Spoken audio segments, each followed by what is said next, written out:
Just getting back to what David was asking, I'm trying to understand. So the secretary's in the hospital.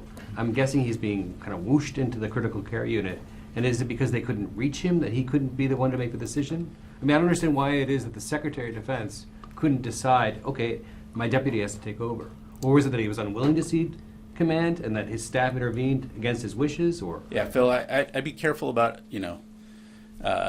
making assumptions. As I understand it here, as I highlighted, the Secretary's doctors recommended that he go into the critical care unit for a higher level of care. At that point, his staff, recognizing that he was going to be in a separate area, made the decision that because they would not be able to get to him with secure communications, they did what they typically do in these kinds of situations where he's not going to have access to comms, to say, okay, let's go ahead and initiate this process, contact the Deputy Secretary's staff, and start the procedures going. Taking the initiative, recognizing that the Secretary's focused on getting health care right now, and they just did what they needed to do. And again, the review highlighted that there can be some process improvements and again, I'd refer you back to that.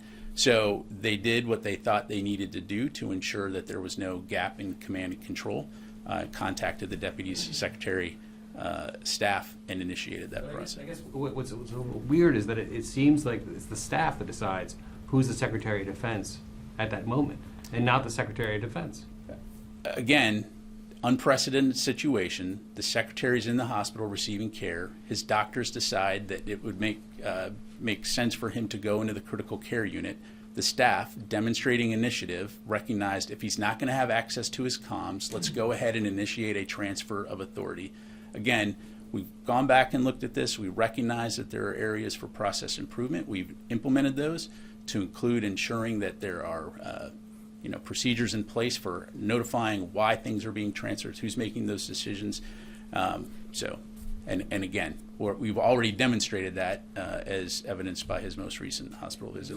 Just a quick follow-up.